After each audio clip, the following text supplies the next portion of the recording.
Good evening. You're listening live to the Two Extreme Horror Show. I'm your host, Rob, broadcasting to you live from the Pinos Palace just west of Orlando, Florida. Tonight, we are discussing the ABC Sunday Night Movie of the Week special, Kolchak, The Night Stalker. With me, I've got the real RDV and a special guest star, Easy E, Eric Breen. Good evening, gentlemen. How are we this evening? Good evening.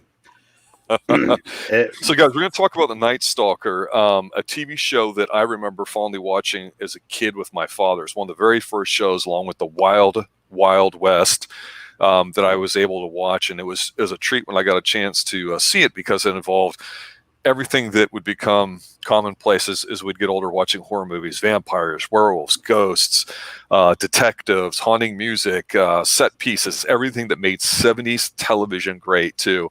So it's been a long time to get to actually discussing this. So Eric, I want to start with you because you're a little bit older than I am, not much, maybe a little bit older than RDV. So you have probably a better perspective of this, but here's my take on this movie. Fantastic movie, and if you remember it, discuss how big this film was, because it had like a 30-35 ranking at the time, which is just astronomical. What do you remember about it? Well, first, let me show you the only thing cooler than a members-only jacket. Oh, nice. Oh, a Night Stalker t-shirt. A Night Stalker t-shirt. I would have been wearing it, but there was a lot less of me when I could fit in this. Nice. As far as movies, I did watch it when the night it came out. I was 10 years old, and it, everything about it was just, really cool. I mean, the subject matter, the music, and and I didn't realize this at the time. I would find out later, all of the great character actors they had in the cast. But yeah, it got 30-something million people. It's still, I think, the highest made for TV movie rating ever, and it spawned a sequel and a TV show, which I saw a lot of made for TV movies in those days, and that didn't happen except for with Kolchak, because it's something just resonated. I mean, it felt like a cinema movie. And I think ABC did a great job, and not just them, but the big three at the time, ABC, NBC, and CBS. That was the thing, where on the weekend they would have a movie created for it because they would draw huge audiences. And so this whole cable industry really hasn't been commonplace or even thought of too much here, except for your local independent stuff. RDV, I want to swing it over to you before we touch base on some more stuff about the movie. Mm-hmm. I think this was your first time watching it. So what was your overall take on it? Well, I don't know what you think, because you knew it. You said this was my first time watching this movie. Like I said, it was kind of cheesy, but there's also kind of parts that were kind of funny too. And like, he's in Vegas, there's a vampire loose. And this is 1970s. Of course, whenever with horror movies, there's always the people, oh, you're just drunk. There's not really a vampire out there, blah, blah, blah. So no one would listen, even though they have proof. People, and I love like the cops, like they shot him like 40 times. Like, I don't believe that. No. like, dude, anybody who gets a look at this guy, the guy clearly is pale. He's got bloodshot eyes. Like I said, the whole corrupt little police force. I'm thinking man, the guy. I forgot who played the chief, but man, at the end of this movie, I wanted to punch him. and then break the story. I think that's a good observation. Yeah, I agree with you on that. Yeah, so one of the things about this whole movie too, to also kind of put it in perspective a little bit, is that growing up. And Eric, I don't know if this is something that happened in your household, but in mine here in Central Florida, my parents were very restrictive on the television. We could only watch it certain times, only if a parent was watching. That's simply the way it was and is. And I'm not going to say just for my family personally, but for I think most people that I knew. So certain parents might have been more permissive with certain things. That's just how it was. And nobody really thought it was like being a bad thing. But TV was definitely something to be monitored. And for us to be able to watch it, like I say, was a treat. But the one show that also both my parents watched, I think, in syndication at the time, and at the time its episode was the highest rated, was The Fugitive, where they had, the final episode was like the highest rated one until, Who Shot JR from Dallas. So I just want to say that the power of television when it's done really well was a lot more powerful than well popular, and how much of an impact the Night Stalker really was on TV. But there's certain things there that are brought up with it that I wanted to get into a discussion with you guys about, because the cheese element, I suppose if you look at it, is there. That being said, there's a very bitter, cynical part to it that as an adult rewatching it, I appreciate even more about it. So what's some of the standout things to you, Eric, that really resonated with you to this day that makes you want to talk about it? Okay, I don't agree necessarily that there was a cheese factor to it. You look at it, we've all seen so many movies and we've seen everything, in entertainment. But you try to put it in, say it's a real world and something that looks like something that's only been known to exist in fiction. You can see the reluctance of the powers that be to go along with that. Now, the person you said you wanted to punch, it wasn't the chief. He was relatively hapless. It was D.A. Payne. He was the white-haired guy. He was the one that you wanted to punch. I wanted to punch both of them. Now, and even when they're faced with, irrefutable evidence, again, they couldn't bring themselves to believe it until the second time the entire police force failed to capture him. And they listened to Kolchak, and, you could kind of tell the fix was already in. But what I thought was really, really good, and I'd never noticed this until last night watching it, when they're in the house, when he picks up Jenk's gun and shoots him a couple of times and has a look of disbelief, that even Kolchak, even though he gave him the tools and told him how to stop, even he didn't truly believe it as he is seeing it. And to me, that was just a great little touch right before right before he pounded the stake into his heart. I want to know what's in that book that his girlfriend gave to him, like, read about vampires, because common thing treats about vampires, you can sense when someone's around near them. He's hiding in the closet up there thinking, like, he's not going to find me. He's not going to find me. Hopefully he'll find me. Because the one thing his first mistake was he pulled open the drawers and he left the drawer open after touching stuff. Because it was looking through the vampire's disguise and looking like he picks up a mustache and puts it down and then walks away. Doesn't even push the luggage closed. So, well, he wouldn't expect him to come back right away, I guess. Well, it's almost done. They said the whole thing is he has to come back, otherwise he'll turn into a dust. Because the purifying ray of sunlight. But I liked how they picked and chose what parts of the legend they decided to adhere to. Like the cross worked, but obviously the running water didn't. So I mean, there were different things that they kept and things they kind of discarded for the sake of the story. Well, the pool scene, I'm thinking, there's no way this vampire is going to drown. No. Well, let's talk vampires for a minute, because again, going back to the year we're talking about, 1972. Up to this point, the whole issue with vampires, of course, you have the original novel, right? And then, of course, you have, say, Nosferatu. You've got Bela Lugosi. You've got my actual introduction to vampires, which are the Hammer horror films. Love them a lot. Yeah. I think Joe and I have talked about even the Frankenstein films are excellent too. So really, there's a lot of different portrayals, and the Christopher Lee portrayal of Dracula is just basically like a feral animal that doesn't really talk at all, and is just very powerful and masculine. It wasn't until the late 70s with Dracula with Frank Langella that you had a very suave, sophisticated, sexy type one that you would see into the 80s with Fright Night and Fright Night 2 before they became cut out again. Emasculated 104 novels. They were talking stuff, but I think the story predates it, and it's no surprise because I forgot the person who wrote this is Mr. Matheson, who did the original stuff that Last Man on Earth type thing and vampires was all based off of, and that made perfect sense to me because the thing about science fiction, if you want to, I call this horror, but there's a little sci-fi maybe in it. I don't even want to say that, but Richard Matheson wrote I Am Legend back in the 50s. And at that time, that was kind of like something that just wasn't really there. It was kind of cutting edge. And much in the same way the Hammer horror films were a different look, being very sexy, very, not shocky, but very kind of in your face, very colorful.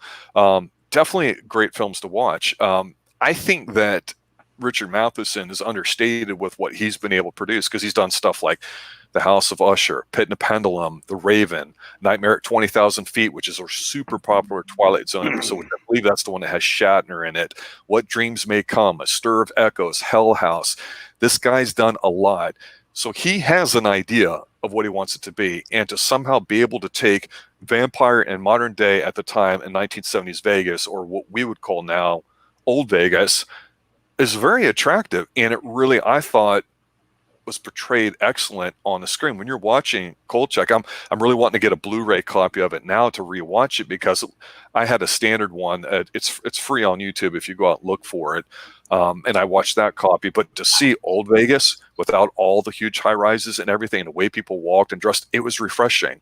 It wasn't so CGI'd up like a lot of things are today. So yes, it's true, Doctor, that we didn't necessarily know the rules of the game when it comes to what vampires are out there, but he just looked like a really piss poor, third shift kind of guy, maybe working the roulette janitor in Vegas. So he looked like Lurch. He did in a way, but not as bad. But the point is they, and I had mentioned this before when we were doing our top 10 Tuesdays with Angleton from I Love Comics in the early 70s. The whole idea of taking older horror ideas, especially with copyright law, modernizing them, is not easy to do. And I think Richard Matheson was out of his time doing it, and being able to put this in with Kolchak, I think, is really, really, really huge. So yeah, Doctor, I agree with you. There might be some technical things when the detective, not detective, I keep saying detective because he's like that, but when the journalist is stalking him and trying to figure stuff out. I can find little nitpicking things with it too, but I mean, he's the only guy in here that you relate to, because he's trying to figure something out. Everybody else wants to put their head in the sand. If I might point out, because you ended up no one's pointing this out, but Kolchak is narrating the whole entire movie. This has already happened in the past. It's just him just re-narrating it, basically telling the story. Yeah, that was that he did that in the second movie and throughout the TV series. Yeah. So I like that part. I like the little Sony voice recorder he had. Good luck finding those. The music was really good, as well as the practical effects, the stuntman stuff. Those are two things I liked about it. What are some other things that stood out to you guys? Did the music sound familiar to you? Because some of it did. It was the same guy that did the music for the Dark Shadows movie, and they were, Dan Curtis was involved in this. Yes. Okay. I thought the music, just set a perfect atmosphere for the, I mean, when it got jazzy and swinging when he would be driving, and then just the little the little bells when when he was, in the house, and when something was about to happen. I thought, I don't know if you can call it a score for an hour and 14-minute made for TV movie, but the music was, spot on. And like I said, I don't think there was a bad performance in the movie. Again, there was, you had, Ralph Meeker, which, for those of you that may or may not know this, you had both Mike Hammers from the 50s in this movie. Charles McGraw, who was an old noir actor. Stanley Kramer was the used car salesman. Kent Smith was, had a career losing the girl to the star of the movie, whatever he was in. And, so it was, Claude Akins, I mean, Carol Lindley. I mean, it was fun to see all these people, getting, for some of them, like one last chance to shine. And I thought they all did very well in the movie. To have an incredible cast, like you're saying, is great, because if somebody were younger today or hadn't seen it and went to watch it, they might not recognize most of them. Maybe Claude Akins, maybe, but it doesn't really matter, because they're doing great. I was gonna say Frank Burns pre-MASH. Yep. Like I said, I forgot who the guy was, but the guy who was playing gambling. His buddy, he's like, here. He's like, what do you got to do? Go to each realtor and show this face. He's like, hey, you got $1? He's like, let me lose this last $1. He's like, you tried winning? Did the idea of winning ever occur to you? Winning? Did you recognize him? No. Bogart movies as Elijah Cook. He was. That's what I thought it was. Like he goes back to the Maltese Falcon. Yeah. Well, from 1941. Yep. But I love his character because like you see him there, and then like I think it was earlier or after that where you see or Kolchak is getting into his car, and all of a sudden he looks and there's someone behind him, and here it is. It's Elijah Cook to stand up. He's like, yeah. It's like it was a vampire. He was also in Blackula, by the way. I just love it because he's like, what are you doing in my car? Well, I was in your car waiting for. I fell asleep. He's like. There's definitely a sense of style with this, I think, and I think that's what's missing in a lot of films today. We have our check boxes. We're going to do this, this, and this. To go back to your point there, Eric, about the music with the Dan Curtis involvement. Jazz really stood out to me because jazz was a thing, obviously, in the 60s and 70s somewhat, and definitely in the 70s with funk and everything else. We could easily argue that the 70s is probably one of the greatest decades of music, period. We always say the 80s, Englandine and I, because we're 80s kids, but I mean, in all honesty, TV was probably at its peak in the 70s, as well as movies and as well as music, culturally speaking. I would not necessarily dispute that, but for the Xtreme movie show's sake, we'll say it's the 80s. But yeah, I think this movie was just dynamite. I think they captured a lot of little small characters, how you would really encounter them in real life.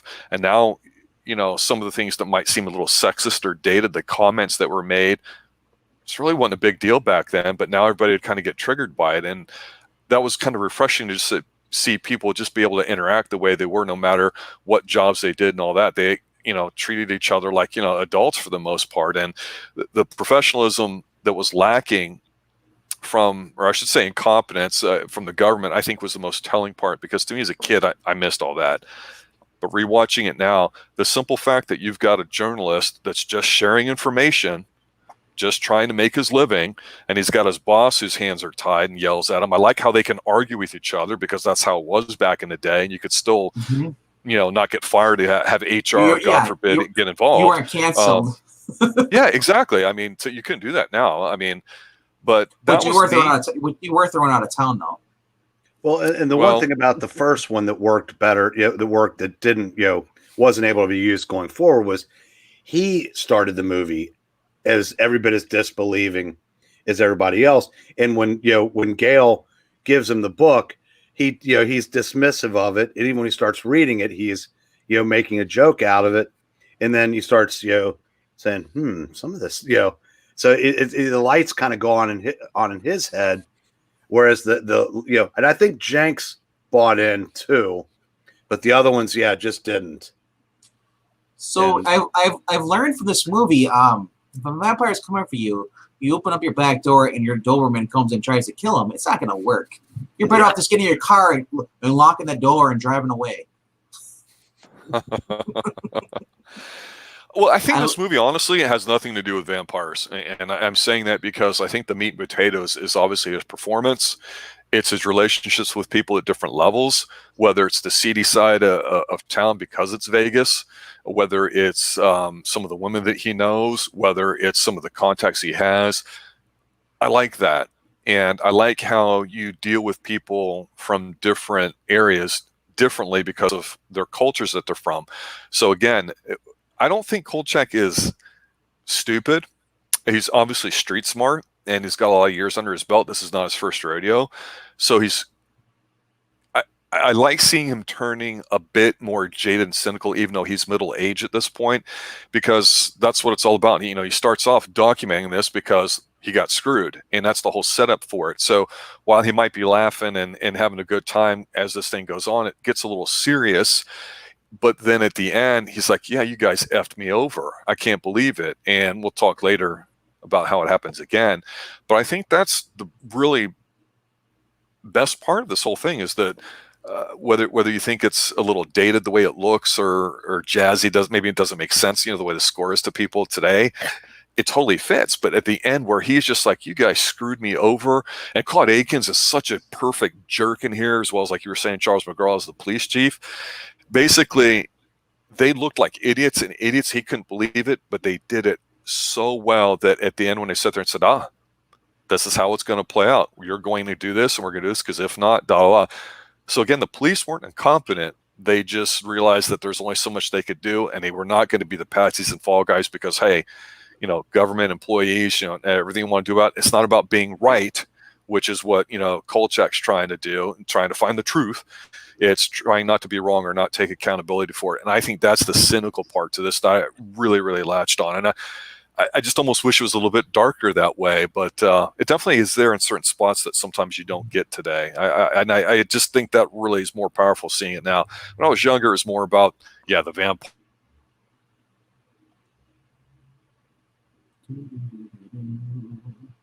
Up scores and he got him.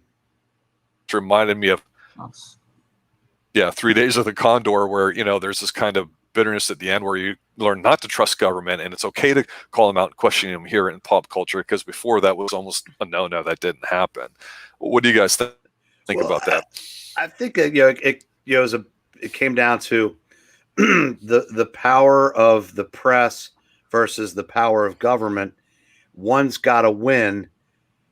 And you can argue that it's kind of the same thing now in certain quarters. But I mean, back then, yes, there was no way that law enforcement could do anything but use him to get the job done and then throw him under the bus, because they couldn't admit the truth, because Vegas wouldn't attract flies after that, because it wouldn't matter that they got the one. There'd always be are there more? So there was no way they couldn't do anything but suppress it.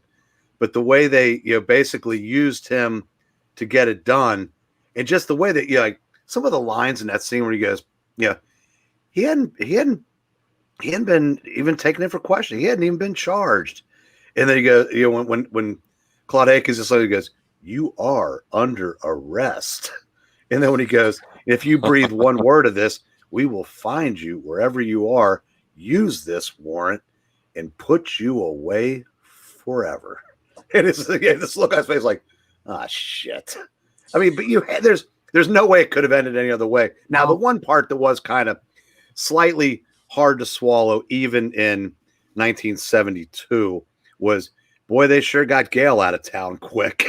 But it added to the absolute bend over and take it that Kolchak got at the end of the movie. So it kind of like hammered. There's like hammering home the final. It was just a complete screw job. I mean, it was Bret Hart in Canada, 1997 level. How's for you, Rob? WCW, baby. I'm the bad guy.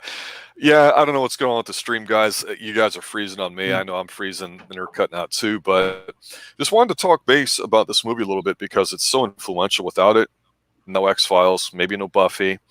It's really taken on a life of its own there too. And I know there was even a remake 10 years ago or so, a dozen years ago, that I don't remember, but whatever. So like it a lot. I can't wait to do the next one too. So let's go around the horn for some final thoughts and observations about it. Doctor, what do you got?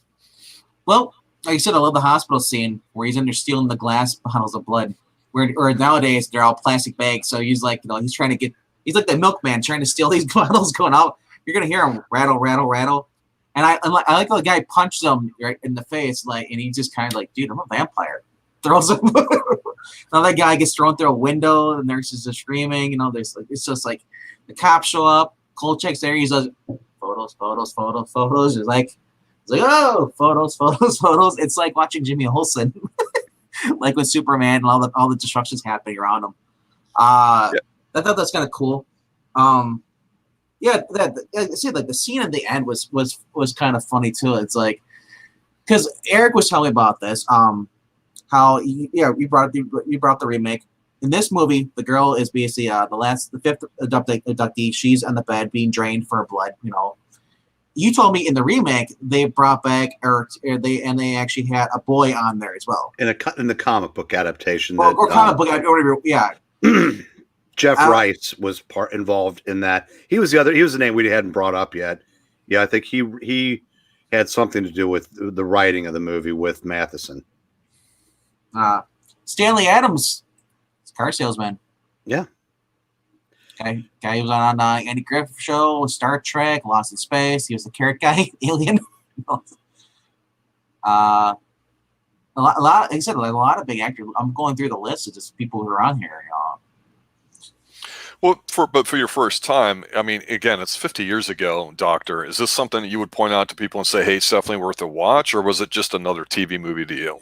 Like I said, I've seen it for sale. I've seen it stuff, and I was put back because just the way Kolchak dresses just kind of pushes me up. It's like, who wears a hat like that? It looks like it's like, and like, oh, but no, it looks good on you, bro. I think. So you're not into seersucker suits either? Seersucker's comfortable, baby. They don't make them like they used to. Oh man, Charles McGraw, he was the sheriff, right? Claude Akins was the sheriff. Charles McGraw was the police chief, who, like I said, was kind of hapless throughout the movie. He was harried and hapless. And Ken Smith was D.A. Payne, who was the smarmy prick before there was even a term for it. Ken Smith, this attorney. Kent. Yep. And Ralph Meeker played the FBI guy, Bernie Jenks. Yeah, Bernie Jenks on there. What I thought was a cool character from beginning to end, even though at the end there wasn't even anything he could do, because you knew that fix went all the way to the top. But as far as my take on it, Rob, I saw it for the first time when I was 10. I saw it for the most recent time at 58. I've probably seen it 8 to 10 times in between, and it holds up perfectly for me. Yeah, I'm glad to hear that, because when we started this channel, it was one of the first things that came to mind. What was that, Doctor? Oh, it's Claude Akins, the one I was thinking of. That's the one I really wanted to punch. Yeah, his smug little punchable. His smug be slanted still eyes, he just always got that smirk, and he's just always giving him Kolchak lip because he's an idiot, and Kolchak was just basically proving that he's an idiot. I'm thinking, oh man. Well, on Sunday nights, we've been doing alternating some TV shows and doing season 1 reviews.